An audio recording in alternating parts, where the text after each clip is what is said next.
Bismillahirrahmanirrahim. Assalamualaikum warahmatullahi wabarakatuh. Alhamdulillahirabbil alamin.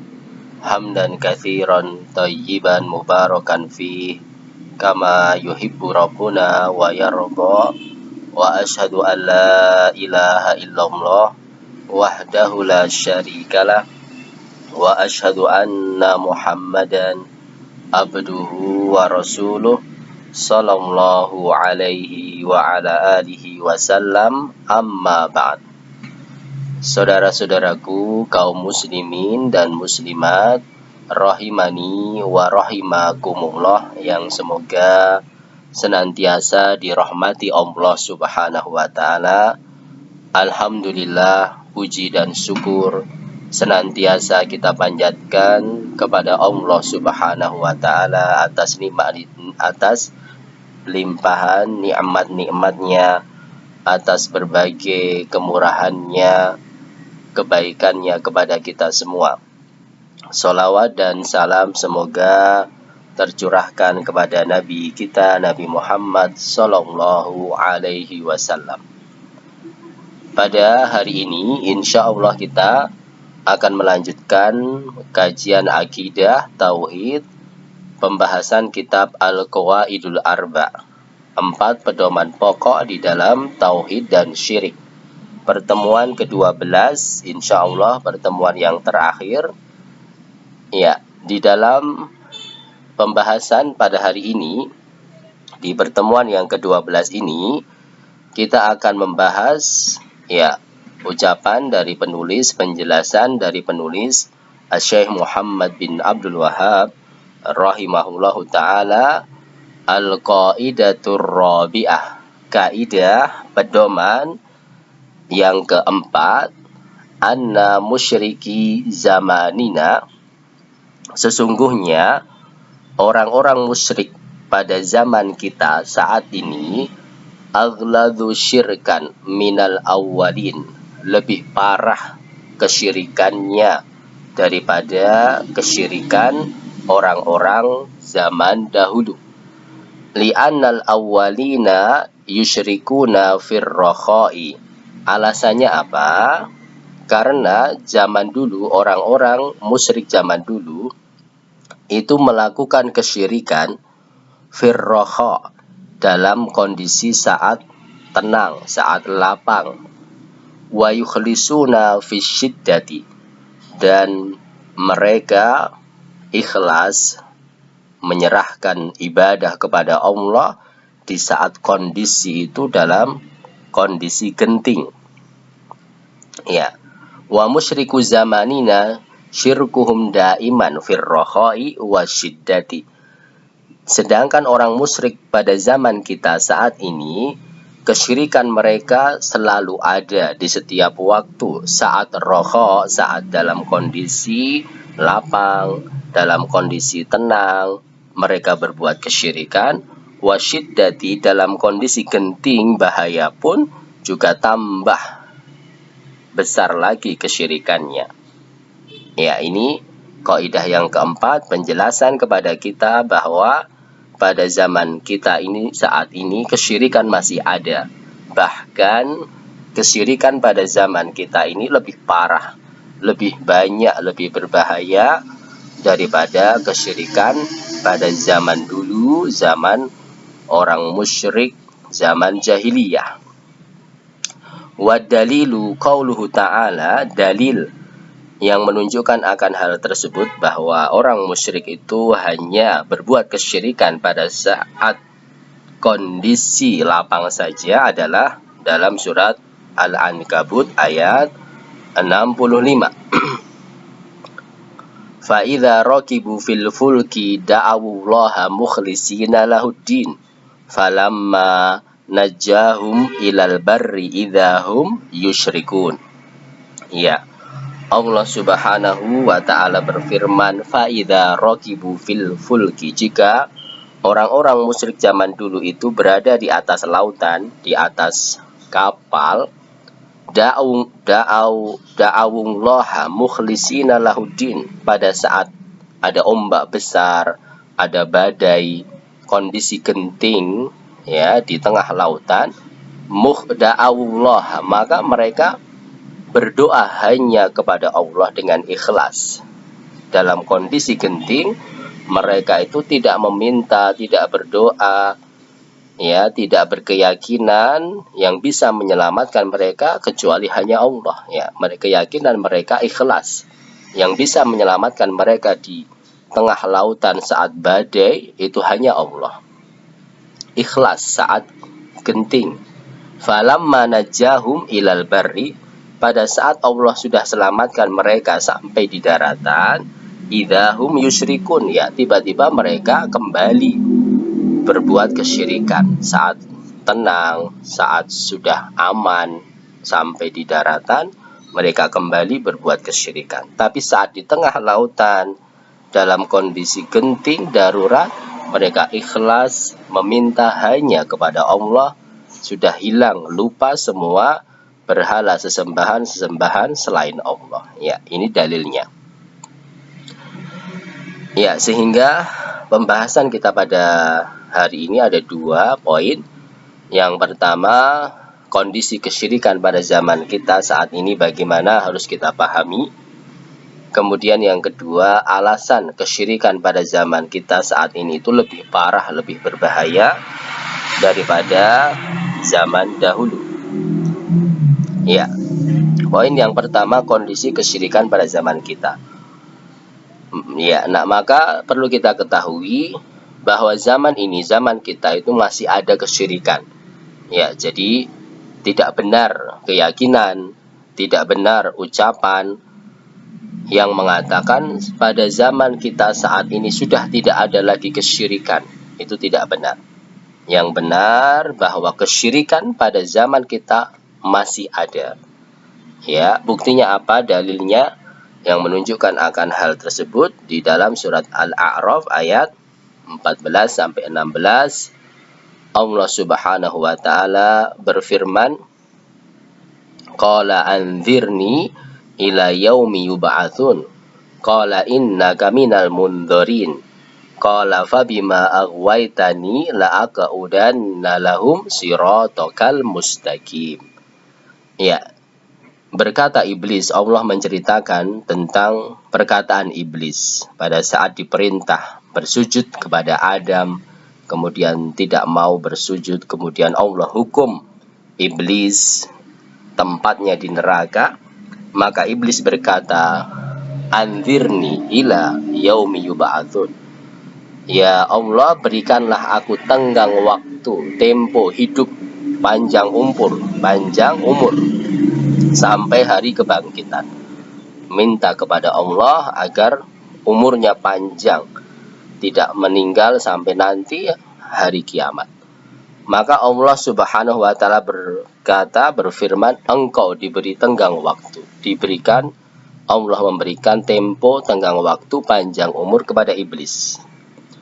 Maka iblis berkata, karena engkau telah menetapkan kesesatanku, maka aku benar-benar akan menghalangi manusia dari jalan yang lurus. Ya, umur yang panjang tersebut digunakan untuk menyesatkan manusia sehingga menjadi teman-temannya di neraka. Ya, ini menunjukkan bahwa kesyirikan, kemaksiatan itu akan senantiasa ada sampai akhir zaman, sampai hari kiamat, karena sumpah iblis. Karena apa? Iblis sudah berjanji, bersumpah akan menyesatkan manusia, akan menjerumuskan manusia di neraka. Dan dosa yang paling besar yang bisa menyebabkan manusia itu kekal di neraka adalah dosa kesyirikan. Maka iblis berusaha menyesatkan manusia dengan dosa kesyirikan ini sampai akhir zaman. Ya. Nah, ini bukti juga menunjukkan kesyirikan itu ada. Juga dalam ayat yang lain, kisah Nabi Ibrahim meminta kepada Allah, wajnubni wa baniya an na'budal asnam. Nabi Ibrahim berdoa, ya Allah, jauhkanlah aku dan anak-anak keturunanku ya dari penyembahan terhadap berhala. Ini menunjukkan bahwa bahaya kesyirikan itu masih ada, sehingga Nabi Ibrahim pun berdoa meminta perlindungan dari Allah dan juga untuk anak-anak keturunannya sampai akhir zaman dilindungi dari dosa kesyirikan. Ya, ini yang harus kita pahami, bahwa pada zaman kita ini kesyirikan masih ada, dan tidak benar ucapan keyakinan bahwa kesyirikan sudah tidak ada, itu tidak benar. Kemudian poin yang kedua, kesyirikan pada zaman kita itu ada, bahkan lebih parah, lebih berbahaya, lebih banyak daripada kesyirikan zaman dulu. Ya, sehingga kita masih harus waspada, harus hati-hati dan gencar dalam mendakwahkan tauhid, menjauhkan dari kesyirikan. Ya, ini karena ada sebagian orang mengatakan sudah tidak perlu kita berdakwah syirik lagi, tidak perlu kita dakwah tentang tauhid, karena syirik pada zaman ini sudah tidak ada. Syirik itu pada zaman dulu, yaitu suatu ucapan yang tidak benar sama sekali. Bahkan kesyirikan ada dan lebih parah pada zaman kita saat ini dari 3 sisi. Ya, mari kita kupas satu persatu. Sisi yang pertama, alasan kenapa kesyirikan pada zaman kita itu lebih parah, lebih berbahaya dulu, yaitu pada zaman dulu perbuatan kesyirikan itu saat kondisi lapang saja, saat kondisi tenang, itu orang musyrik berbuat kesyirikan. Tapi berbeda dengan sekarang, orang-orang itu berbuat kesyirikan dalam setiap kondisi, setiap saat. Saat lapang, saat genting, saat senang, saat susah, berbuat kesyirikan. Nah, ini sisi yang pertama yang menunjukkan lebih jeleknya kesyirikan pada zaman kita.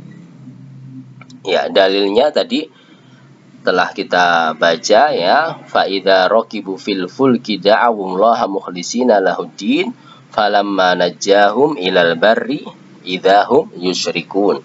Ini kisah orang-orang musyrik zaman dulu pada saat mereka berada di atas kapal di tengah lautan, saat ada badai besar, ini kondisi genting, maka mereka berdoa hanya kepada Allah. Sudah hilang, sudah lupa, dan tidak ada lagi keyakinan berhala-berhala selain Allah itu bisa menyelamatkan. Tidak. Yang bisa menyelamatkan hanya Allah, ikhlas. Saat genting itu ikhlas. Tapi saat mereka telah selamat sampai di daratan, dalam kondisi normal, tenang, maka mereka kembali berbuat kesyirikan. Ya, jadi kesimpulannya orang musyrik itu saat tenang berbuat kesyirikan, tapi dalam kondisi genting mereka ikhlas. Nah, berbeda dengan zaman kita, orang-orang saat ini, ya, dalam kondisi tenang mereka berbuat kesyirikan, dalam kondisi genting malah tambah parah, tambah banyak kesyirikannya. Contohnya, ya, seperti yang ada di pantai selatan, ya, ada namanya upacara larung, menyembelih kerbau, kemudian dilempar kepalanya ke tengah laut, ya, dipersembahkan untuk Nyi Loro Kidul atau jin yang ada di lautan. Ini dalam kondisi normal tiap tahun ada seperti itu. Dalam kondisi genting juga tambah parah. Saat gempa dulu di Jogja tahun berapa, 2006, ya, kalau tidak salah 2006, itu bukannya manusia saat genting itu ikhlas kepada Allah, berdoa kepada Allah, tidak, tapi malah semakin parah. Oh, berarti sajennya kurang, berarti kerbaunya itu kurang, harus ditambah. Kesyirikannya malah bertambah. Ya, ini menunjukkan lebih parah daripada orang-orang musyrik zaman dulu. Kemudian sisi yang kedua, bahwa kesyirikan pada zaman kita lebih parah adalah kalau dulu itu kesyirikan dalam uluhiyah, ya, dalam doa seperti itu. Tapi sekarang kesyirikan itu dalam uluhiyah dan rububiyah. Kalau zaman dulu tidak ada rububiyah, itu kesyirikan, ya, di dalam surat Yunus ayat 31 sudah pernah kita bahas pada kaidah yang pertama. Allah Subhanahu wa taala berfirman, "Qul may yarzuqukum minas sama'i wal ardi Amman yamliku sam'a wal absara wa may yukhrijul hayya minal mayyiti wa yukhrijul mayyita minal hayyi wa may yudabbirul amr fasayaquluna Allah fakul afala tattaqun. Ya, Allah mengatakan, katakan wahai Muhammad kepada mereka, siapa yang memberi rezeki kepada kalian dari langit dan bumi? Siapakah yang memiliki pendengaran, penglihatan, dan siapakah yang mampu menghidupkan setelah kematian? Dan siapa yang mampu mengeluarkan kematian setelah kehidupan? Siapakah yang mengatur alam semesta? Maka mereka akan mengatakan Allah. Artinya apa? Orang musyrik itu meyakini rububiyah itu milik Allah. Ya, pencipta, pemberi rezeki, yang menumbuhkan tanaman, menurunkan hujan itu Allah. Ya, tapi berbeda dengan orang musyrik zaman sekarang. Dalam rububiyah mereka berbuat kesyirikan. Contohnya, ya, keyakinan adanya Dewi Sri, yang keyakinan mereka bahwa Dewi Sri ini punya kekuatan, kekuasaan menumbuhkan padi, menyuburkan tanaman, panennya bisa bagus, hujan, ya, ini tergantung Dewi Sri. Nah, ini kan berarti dalam rububiyah, penciptaan, dalam menumbuhkan tanaman, menyuburkan tanaman, itu sudah berbuat kesyirikan. Ini tidak ada. Orang musyrik zaman dulu tidak ada. Orang musyrik meyakini yang menyuburkan tanaman, yang menumbuhkan tanaman itu Allah dalam rububiyah. Tapi saat berdoa lewat perantara, ya, itu dalam uluhiyah saja. Tapi dalam rububiyah tidak ada kesyirikan. Maka pada zaman kita kesyirikan lebih parah. Dari uluhiyah ada, dari rububiyah juga ada. Ya. Kemudian sisi yang ketiga, dulu orang musyrik itu mereka berbuat kesyirikan dengan perantara orang soleh, orang yang baik. Itu dianggap bisa membantu doa mereka, memberikan syafaat mereka di sisi Allah karena kedekatan mereka, kebaikan amalan mereka. Berbeda dengan zaman sekarang, ya. Perantara-perantara itu ada yang orang soleh, wali-wali memang ada, tapi juga ada orang-orang yang jahat, orang-orang yang fajir, orang-orang yang pendosa. Itu dijadikan perantara di dalam meminta. Ya, ini kan lebih parah. Ya, dalam surat An-Najm Allah Subhanahu wa taala mengatakan afara'aitumul lata wal uzza wa manata tsalitsatal ukhra. Perhatikanlah siapa itu Lata wal Uzza dan Manat, tiga sesembahan kalian, ya, tiga sesembahan pada zaman orang musyrik zaman dahulu itu. Siapa Lata itu? Salah satu tafsirnya kalau dibaca tasdid, Lata dulunya adalah seorang laki-laki yang soleh, ya. Lata itu dulunya itu laki-laki yang soleh, yang suka gemar membagikan roti pada saat haji, dibagikan kepada orang-orang yang haji, ya, orang yang baik, rajin ibadah pada Allah, rajin berbuat baik kepada sesama. Saat Lata ini meninggal, maka orang-orang membangun di atas kuburannya itu kubah, rumah, agar dikenang, bisa dicontoh, diteladani orang-orang, mencontoh kebaikannya, sehingga dijadikan sesembahan kepada selain Allah, meminta dengan perantara Lata ini, orang soleh. Tapi berbeda pada zaman kita, ya, ada yang menjadikan perantara itu orang-orang fajir, orang-orang yang jahat. Contohnya di dekat kita di daerah Sragen, ya. Daerah Sragen itu ada namanya Gunung Kemukus. Ya, kisahnya Gunung Kemukus itu ada seorang zaman kerajaan Demak dulu. Kisahnya ada pangeran namanya Pangeran Samudra, yang dia jatuh cinta kepada ibunya, ya, sehingga diusir dari kerajaan Islam Demak pada saat itu, ya. Kemudian sampai mengungsi di daerah Gunung Kemukus tadi. Tapi karena cinta, ya, ibunya juga mencintai dirinya, sehingga menyusul di situ terjadi hubungan yang dosa, ya, antara anak dan ibu. Tetapi setelah itu diketahui sehingga dibunuh, mati kedua-duanya di gunung tersebut dalam kondisi mereka melakukan suatu kejahatan, perbuatan dosa. Ya, hubungan antara anak dan ibu. Ini kan dosa besar, suatu kejahatan. Tapi saat ini sekarang banyak orang yang ziarah ke makam Pangeran Samudra ini untuk mencari berkah, untuk meminta rezeki dengan melakukan ritual yang juga seperti yang dilakukan oleh Pangeran Samudra tadi, berbuat dosa, berbuat hubungan bukan kepada istrinya. Ya, ini dijadikan wasilah untuk mencari rezeki dalam kondisi Pangeran Samudra itu adalah orang yang jahat, orang yang pendosa. Ya, ini kondisi zaman kita berbeda dengan zaman dulu tadi. Orang musyrik itu memilih orang-orang yang baik, orang yang soleh, dijadikan perantara di sisi Allah meminta rezeki. Tapi zaman kita orang jahat, orang jelek dijadikan perantara. Ya, ini kan lebih jelek, lebih parah daripada orang musyrik zaman dulu. Ya, barakallahu fikum. Ya, ini naam 3 sisi menunjukkan kepada kita harus paham, kita harus sadar kesyirikan pada zaman kita ada lebih parah, lebih berbahaya. Sehingga tadi ya kita lebih semangat belajar tauhid, semangat menyebarkan dakwah tauhid kepada keluarga kita, masyarakat kita, orang-orang di sekitar kita. Semoga kita menjadi orang yang punya barokah, berkah dimanapun kita berada, memberikan kebaikan, ya, terutama kebaikan yang terbaik adalah tauhid. Barakallahu fikum. Naktafi bihadzal qadar wa akhiru da'wana alhamdulillahirabbil alamin. Assalamualaikum warahmatullahi wabarakatuh.